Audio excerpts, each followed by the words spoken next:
अस्सलाम वालेकुम friends, welcome back to my channel. I hope कि आप सब खैरियत से होंगे, मज़े में होंगे। और अगर आप मेरे चैनल पर नए हैं तो मेरे चैनल को सब्सक्राइब ज़रूर कीजिएगा और बेल आइकन को भी ज़रूर प्रेस कीजिएगा।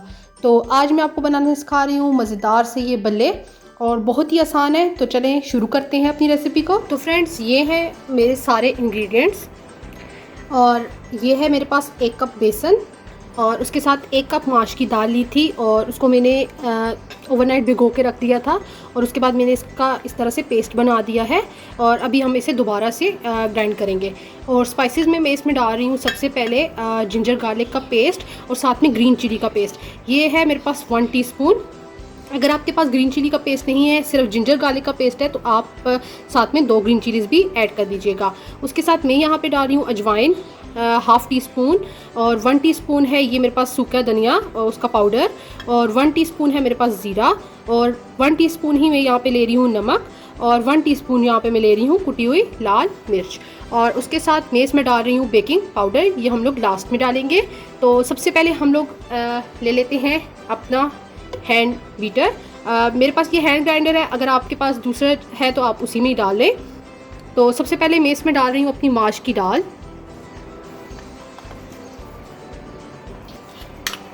अपने जो स्पाइसेस हैं वो इसमें सारे ऐड कर दूंगी।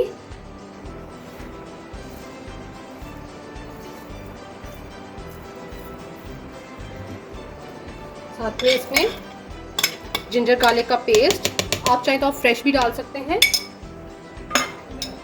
तो मैं अभी इसका पेस्ट बनाने लगी हूँ, ठीक है।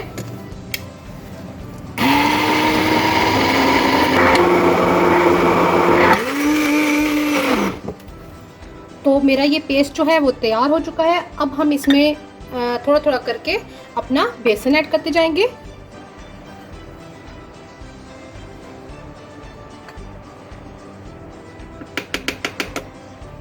इस तरह से थोड़ा थोड़ा करके ऐड करके और मैं इसको बीट करती रहूँगी।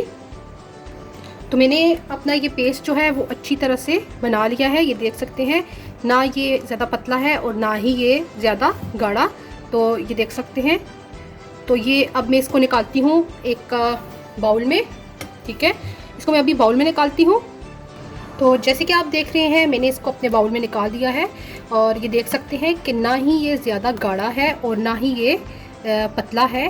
तो इसको मैं अच्छे से 1 से 2 मिनट तक हाथ से मिक्स करती हूँ, ठीक है। इस तरह से 1 से 2 मिनट तक हम इसको हाथ से अच्छे से मिक्स करेंगे, और उसके बाद इसमें हम अपना बेकिंग पाउडर डालेंगे, ठीक है। बेकिंग पाउडर मैं इस्तेमाल कर रही हूँ, और बेकिंग पाउडर मैंने 1/2 टीस्पून लिया है। तो इसको हम करते हैं अच्छे से मिक्स। तो मैंने इसको अच्छे से कर दिया है मिक्स। अब मैं इसमें डाल रही हूँ बेकिंग पाउडर, ठीक है, 1/2 टीस्पून, और ये डाल के बस इसको करेंगे हम मिक्स। तो हमारा बैटर जो है वो हो गया है तैयार। अब हम रखते हैं ऑयल अपना। ऑयलिंग के लिए यहाँ पे मैं ले रही हूँ एक पैन, आप चाहे तो आप कढ़ाई में डाल सकते हैं। तो हमारा ऑयल जो है वो बहुत अच्छे से गर्म हो चुका है। तो अब मैं डालने लगी हूँ इसमें अपने बल्ले, ठीक है। कुछ इस तरह से देख सकते हैं आप। 1 चम्मच ऊपर रखी है और 1 चम्मच नीचे, इस तरह से रख के आप, ठीक है। इस तरह से हम डालेंगे अपने सारे बल्ले। तो इसको मैं टर्न करती हूँ, ठीक है, आराम आराम से।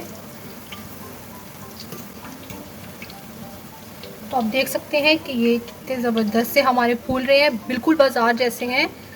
तो बस इनको हम लाइट सा गोल्डन कलर आएगा तो इनको तब तक हम लोग फ्राई करते हैं। देख सकते हैं कि एक साइड पे कलर कितना ज़बरदस्त सा आ चुका है, और अब इसे बस मैं इस तरह से टर्न कर रही हूँ, और दूसरी साइड पे भी इसी तरह का कलर आएगा। तो बस हम इनको निकाल देंगे।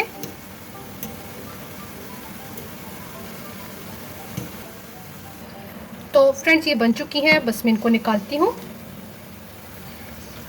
पहले वाले जो थे वो मैंने थोड़े से बड़े साइज़ के बल्ले बनाए हैं, और अभी वाले जो है वो मेरे छोटे साइज़ की पकौड़ियाँ आप बोल सकते हैं, उस साइज़ की मैंने ये बल्ले जो हैं वो बनाए हैं। तो जैसे इनका कलर आता है फिर मैं इनको भी निकालती हूँ, और फिर आपको दिखाती हूँ कि ये सब कैसे लगती हैं।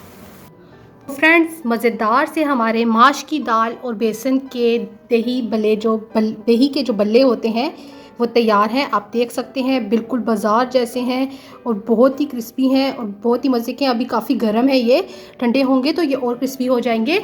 और इनको इस्तेमाल करने से पहले हम इनको थोड़ा सा पानी में डिप करके रखेंगे और उसके बाद इनको इस्तेमाल करेंगे। आपके अपने ऊपर है कि आप कौन सा साइज़ बनाते हैं, बड़े साइज़ की बनाते हैं कि पकौड़ियाँ बनाते हैं।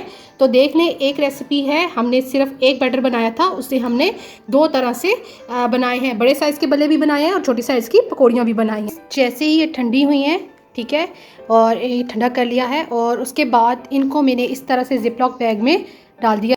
ठीक है, देख सकते हैं जिप लॉक बैग, अगर आपके पास ये नहीं है तो आप किसी भी एयर टाइट कंटेनर में इनको डाल के इस तरह से फ्रिज में रख सकते हैं और इनको हम आराम से 1 महीने तक इस्तेमाल कर सकते हैं। फ्रिज में आप इनको रख दें और 20 से 25 दिन तक ये आराम से इस्तेमाल हो जाती हैं। तो आई होप कि आपको ये रेसिपी पसंद आई होगी। अगर आपको मेरी ये रेसिपी पसंद आई है तो प्लीज़ इसको लाइक ज़रूर कीजिएगा और अगर आप मेरे चैनल पे नए हैं और अभी तक सब्सक्राइब नहीं किया तो प्लीज़ पहले इसको सब्सक्राइब कर लें और इस वीडियो को लाइक ज़रूर कीजिएगा। मिलेंगे बहुत जल्द नई और मज़ेदार रेसिपी के साथ, तब तक के लिए दीजिए इजाज़त। अल्लाह हाफिज़।